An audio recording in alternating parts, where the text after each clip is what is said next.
apa yang kita minta harus dipastikan memuliakan Tuhan. Wow. Tapi iblis nggak bisa ngebunuh kan? Sampai akhirnya iya.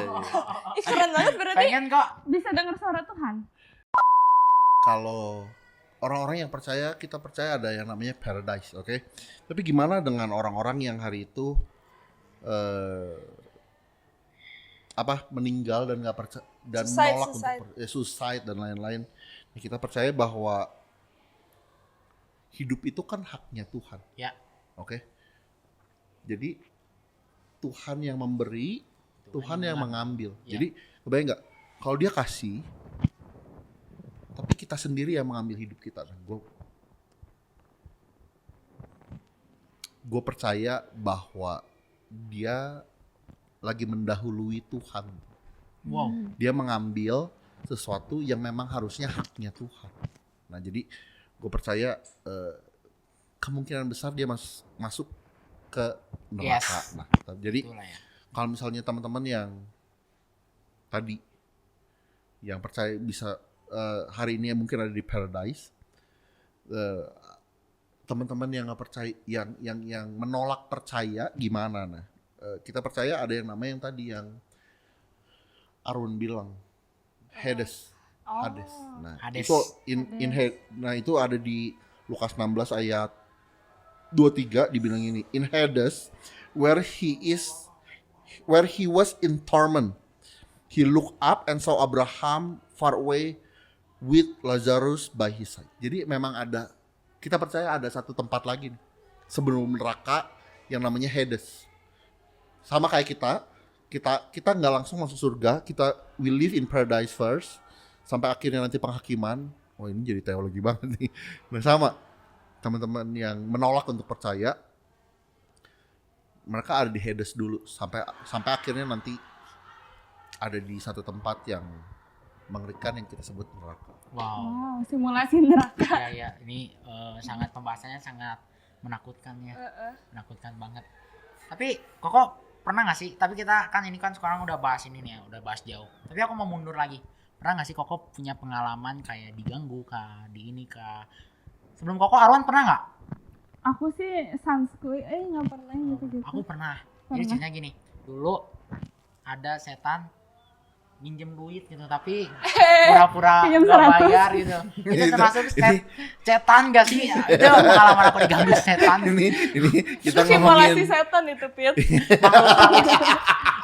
Tapi itu tuh makhluk halus loh kok, soalnya dia baik gitu. Pinjamnya halus. Aduh. Tapi pura-pura lupa gitu. Wah, tiba-tiba menghilang. Wah, itu setan banget sih. Itu pengalaman aku, tapi kalau pengalaman setan. Kalau gua ya mungkin arahnya bukan diganggu, tapi mungkin iblis coba distract Yang gua. paling serem kok. Ya. Yang top tier lah. Top tiernya. Jadi hari itu gua pernah layanin satu orang, which is teman gue sendiri. Jadi hari itu dia bilang bahwa Will, gue mau ikut Yesus penuh hati gue. Wow. Jadi dia orang yang hari itu punya banyak ilmu dan punya banyak benda-benda kayak keris lah gitu. Iya. Gitu ya. Akhirnya dia memutuskan untuk ikut Yesus sepenuh hatinya. Jadi waktu gue doain, dia bermanifestasi hebat. Sampai di satu titik kok dia kayak kehilangan kesadaran. Pas gue doain, tubuhnya ngambang. Tubuhnya ngambang. Iya. Jadi elevating. Keren. Ada mungkin sekitar 7 cm, 10 cm ke atas. Jadi gue harus tekan ke bawah biar dia. Itu dicekek atau gimana sih? Apa? Dicekek mati atau dicekek? Enggak. Gue cuma tekan aja. Oh. Seru lah. Wow, seru. Gak mau. Tapi itu serem sih. Maksudnya serem karena si iblis coba manipulasi banget orang ini sampai nggak nafas lebih dari 30 detik. Kehilangan nafasnya. Tapi iblis nggak bisa ngebunuh kan? Sampai akhirnya again and again God is good. He saved him. Wow. Hari ini dia jadi orang yang sangat berpengaruh di Jakarta dan he live well. Wow. Iblis bisa ngebunuh nggak sih? Ya, iblis bisa ngebunuh nggak sih? Kita percaya bahwa tadi tugasnya iblis itu mission hidupnya kill, steal, destroy. Oh, ya. Oke, jadi mungkin dia nggak akan start dengan membunuh tubuh kita, tapi dia akan start untuk membunuh apa yang ada di dalam kita. Wow. Oh. Membuat kita khawatir. Sebenarnya kematian yang mental. paling serem itu bukan kematian tubuh, guys, Apa tuh? tapi kematian mimpinya kita. Dia bunuh mimpinya kita. Wow, ngerti. Dia bunuh Keren. ambisinya kita. Wow. Wow. Dia bunuh keinginan hidupnya Wow. kita. Itu Ya. yang lebih serem. Kebayang nggak? Lu masih bernafas, lu masih berjalan, oke? Tapi sebenarnya lu udah nggak hidup. Ngerti. Makanya banyak orang pada akhirnya memilih untuk bunuh diri. Ya. Why? Karena sebenarnya di dalamnya udah semua dibunuh Bunuh sama sama si iblis. Wow, oh itu. Sampai akhirnya yang tersisa hanya tubuh dan nafas. Wow. Berarti Jadi hari ini gua nggak tahu siapa yang nonton hari ini. Kalau lu, if you feel empty, something inside you are empty, something Wow. inside you are died, something inside you is dying. If your life is dying, gua mau bilang gini, Jesus, the way, the truth, and the life. Wow. Wow. Jadi hari ini don't end your life. There is still hope. Hidup kita pantas dihidupi karena dia hidup. Yes, Wow. come on, amin. Kok karunia Koko ini bisa nular gak sih? Ya. Kalau aku pengen gimana? Ya, ini sebelum ini aku mau tanya dulu. Karunia kan bagus banget, karunia bisa nular gak sih? Karunia gitu bisa Tuhan muncul sendiri kah atau kita ada yang pengen Tuhan aku pengen karunia ini kah? Bisa nggak kita minta? Soalnya katanya nih ya, kan Ko Arif tuh anak rohaninya Koko Iya. nih. Jadi lebih keren katanya karunia ini. Jadi guys, Pastor William ini punya anak rohani namanya Ko Arif. Ya. Terus katanya biasanya karunia tuh nurun, terus denger nih ya Ko Arif juga kayak bisa gitu. Iya. Terus aku juga pengen mau gitu. Gimana Ko nih Arif caranya? itu bahkan lebih powerful dari Wow. aku. I'm very Wow. proud of him. Dan buat teman-teman yang mau konseling, gua harus akui Arif itu tajam banget kalau konseling sama dia. Aku mengakui banget. Dan Nomor Ko Arif di sini ya yang mau really. konseling. Ya, nomor dong. I'm very proud of him. Instagram. Dia hebat banget. Ya. Tapi kalau misalnya bisa gak minta, bisa. Bahkan Tuhan bilang gini, kalau lu mau minta, gua kasih, kata Tuhan. Kebayang Wow. gak lu? Wow. Kita bilang itu. Kita Minta. bilang itu, minta. Dan siapa yang mau minta, kata Tuhan. Itu Boleh gak? Boleh. Dikasihnya karena kita harus taat dulu kah atau langsung Tuhan aku minta pengen karunia langsung spontan dikasih hari itu juga atau gimana? Enggak lah, satu. Apa yang kita minta harus dipastikan memuliakan Tuhan. Wow. Oh. Oke. Yang kita minta harus memuliakan Tuhan. Oke. Jadi kita perlu tanya juga ke diri kita, kalau kita mau nih, it will help people. Ini bantu orang nggak? Wow. That's good. Tujuannya apa? Kalau gue punya, Tuhan dipermuliakan nggak ya? Wow. Patokannya itu aja, simple. It will help people and will it glorify God? Nah, kalau itu pasti Tuhan kasih kok. Wow. Aku itu di awal-awal tadi, gue ngelanjutin cerita gue di awal, waktu gue udah mulai ngeliat, gue itu sampai bilang ke Tuhan, Tuhan saya nggak mau karunia ini, Tuhan cabut aja lah, saya nggak butuh karunia ini, kata gue. Karena at some point, yang tadi kebayang nggak, gue lagi nyetir motor, gue lagi nyetir mobil, terus tiba-tiba gue ngerasa nabrak orang, kan scary man, sampai scary ya, gak ganggu. Tapi pada akhirnya Tuhan nggak cabut sampai hari ini. Tapi akhirnya gue bilang ke Tuhan, Tuhan, kalau Tuhan mau saya ada di karunia ini, biarkan karunia ini membangun orang. Ya. Jadi sampai akhirnya, kalaupun hari ini gue ngeliat atau gue mendengar sesuatu atau gue Tuhan kasih isi hati seseorang ke gue, itu semua hanya terjadi seizin Tuhan. Jadi kalau misalnya teman-teman ada yang bertanya, kok coba terawang saya nggak bisa? Kalau Tuhan nggak kasih tahu nggak bisa. Oke? Jadi semua yang terjadi di hidup gua, di pelayanan gua, cuma satu, seizin Tuhan. Wow. Wow. Iya. Dan yang kedua, ya tadi gua bilang bahwa satu, sampai akhirnya hari ini ya itu, semua hal yang terjadi dalam hidup gua ya hanya terjadi kalau Tuhan izinkan. Jadi gua hanya melihat kalau memang iblis-iblis ini berbahaya dan mau nyelakain kalian, nah itu gua baru lihat. Dan ya gitulah sisanya. Iblis ini. Nggak ada nama Yesus. Nggak ya. Iblis ini. Wow, tapi keren banget sih. Jadi mau jelasin satu, aku juga Apa tuh? mungkin kan Koko katanya karunianya buat membangun orang. Aku juga punya pengalaman sama Kowil. Gimana? Jadi aku lupa ya, itu tuh aku lagi pelayanan di Propam atau apa, lupa pokoknya. Jadi yang pasti konsumsinya tuh belum datang. Itu kan aku udah pelayanan dari pagi sampai siang. Waktu itu aku tuh mau MC sama Arwan di apa namanya? Hello. Oh, Ya. ya Di Hello situ sebelum Team. aku itu tuh Hello Team. Sebelum aku di situ tuh aku padahal aku tuh udah, kalau kamu tahu di Teens itu di deket gambar itu di ujung kan. Aku tuh udah lapar banget. Aduh, lapar banget. Tapi Kowil kayak, "Pit, lu makan." Kok dia tahu gitu. Terus pernah juga pengalaman, jadi waktu itu ada komsel gabungan. Aku belum ngomong kok 7 menit ya khotbah. Jadi aku bilang baru ngomong kok 7 menit ya. Kok tahu itu kan luar biasa banget sih. Berarti karunianya Kowil tuh sangat membangun. Iya. Membangun. Ya. Yang lu lapar pucat kali muka lu. Jadi kayak Enggak. Pit lapar gitu. Enggak, lu bayangin aja nyumput di spion tapi Kowil langsung, kan harusnya ngelewatannya enggak kelihatan, dia ngintip gini, "Lu udah makan dulu? Udah makan dulu." "Ya nanti kok," gitu kan. Coba kok. Itu beneran karunia atau atau gimana? Gua nggak Dapet ingat. pucat aja. Gue nggak ingat.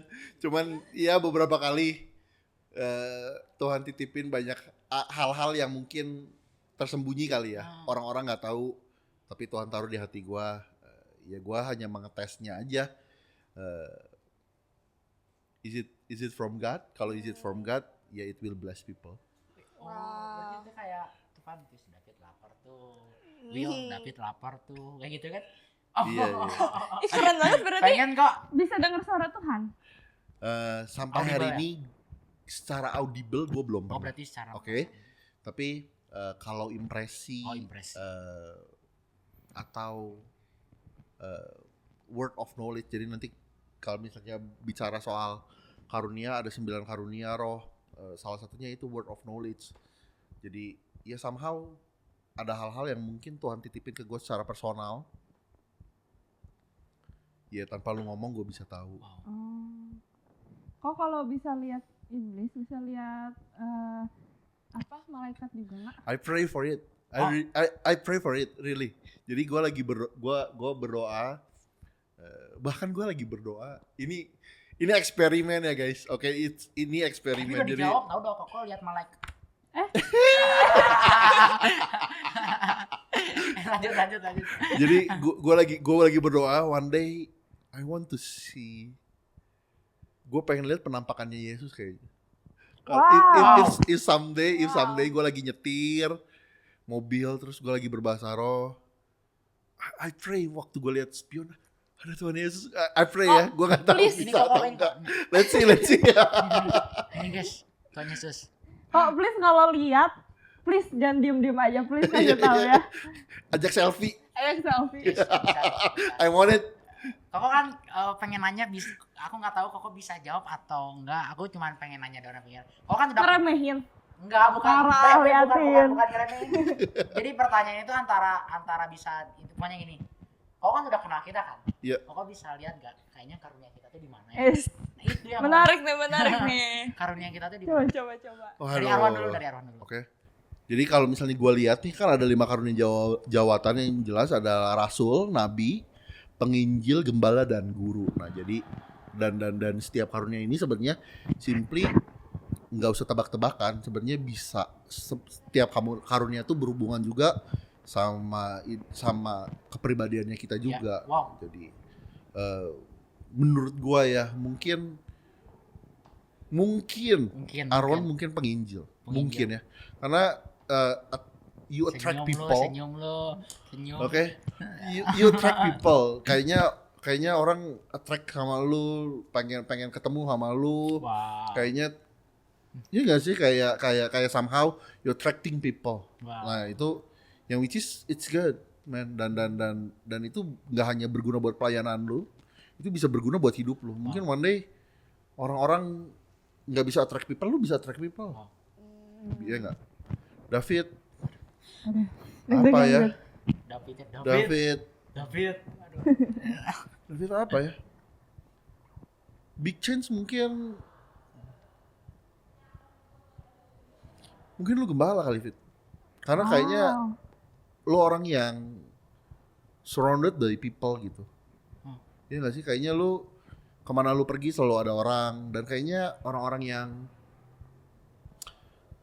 bareng-bareng sama lu tuh nempel terus sama lu gitu. Nah itu mungkin salah satu tanda-tanda bahwa lu adalah seorang gembala. Oh iya benar-benar pengalaman aku. Jadi aku nggak kemana-mana juga ada gitu yang ngikutin aku pada pulang itu tuh termasuk gembala. Bisa jadi indikator ya. Oh. Gua nggak bilang harus pasti. Ada tesnya guys, oke? Nggak harus tebak-tebakan, ada tesnya. Oh mungkin itu yang Koko lihat ya. Yang bukan lihat dari aku. Itu hal normal yang bisa gua lihat dan untuk lebih dalam mungkin kita perlu ngobrol. Iya. Ya, aku pengen. Gua perlu tahu. ngobrol. Iya. Gitu. Thank you banget buat Kowil karena dari awal Koko udah ngejelasin poin-poin yang bisa pastinya merubah pola pikir aku tentang apa itu roh makhluk halus. Pasti teman-teman juga udah mulai mengerti dengan apa yang tadi Kowil bahas. Dah, sebelum kita terakhir dari podcast ini, Koko ada nggak sih quotes buat teman-teman yang takut ke WC, takut kemana, takut tidur sendirian, takut tidur malam-malam jadinya tidurnya pagi karena takut banget. Ada loh kayak gitu, ada loh. Hah, begadang tiap hari? Jadi mereka maunya tidurnya pagi. Ada loh kayak gitu, orang yang pengangguran. Ya. Oke, jadi gue mau bilang gini, you can have fear or you can have faith, but you cannot have both. Jadi hari ini pilih untuk punya iman lebih dari ketakutannya kamu. Wow. Karena Tuhan yang kamu sembah is greater than the world. Wow, keren banget. Keren banget. Kayaknya pembahasan kita hari ini gak kerasa ya. Gak kerasa banget, udah berapa menit ya? Kayak- Buat teman-teman tim produksi ada yang mau nanya lagi nggak sebelum Kayaknya kita? muka-mukanya penuh pertanyaan. Iya, nih. soalnya Gelisah sebenarnya banget nih. kapan lagi sih kita undang Kowil kan susah banget nyundangnya kan. Iya, iya. Ya, sibuk banget nih. Ini orang luar biasa loh. Nyesel kalau teman-teman nggak nonton sampai akhir, nyesel banget sih. Coba itu kayaknya ada yang mana Oh iya, gitu. nanya. Gimana? Aku mau nanya, kan tadi kan Koko bilang kan, Koko mau doa biar someday bisa ngeliat Tuhan Yesus. Terus tiba-tiba aku tuh kepikir itu, kalau iblis bisa menyerupai bentuk kayak Tuhan Yesus nggak? Pertanyaan yang bagus. Wow, kamu Dan luar gue nggak biasa. punya jawabannya. Cuman gue pikir you again and again, iblis dan Tuhan itu berseberangan. Bersedang. When you have Him di hidupnya lu, waktu lu punya Tuhan di hidupnya lu, yang jelas your faith will arise. But when the devil's there, the fear will rise. Jadi gue yakin waktu kalau yang muncul Tuhan, when I look at it, I know my faith will arise. Gue percaya hal itu sih. Jadi hari ini again, gue percaya bahwa Tuhan gak pernah intimidasi gue. Kalau dia muncul, gue yakin dia gak akan intimidasi gue. Yeah. Gue yakin dia gak akan memanipulasi gue. Yeah. Dan gak akan mendominasi gue. Dia karena Tuhan selalu bergerak dengan apa? Dengan inspirasi. Wow. Oke. Ada yang mau nanya lagi atau kita sekian aja? Oke. Sekian kayaknya. Buat teman-teman yang udah nonton dari awal sampai akhir, terima kasih udah nonton. Aku mau teman-teman buat support penjangkauan kita untuk dengan caranya kita nonton, share, subscribe, dan like. Oke? Terima kasih dan see you next episode. Bye-bye.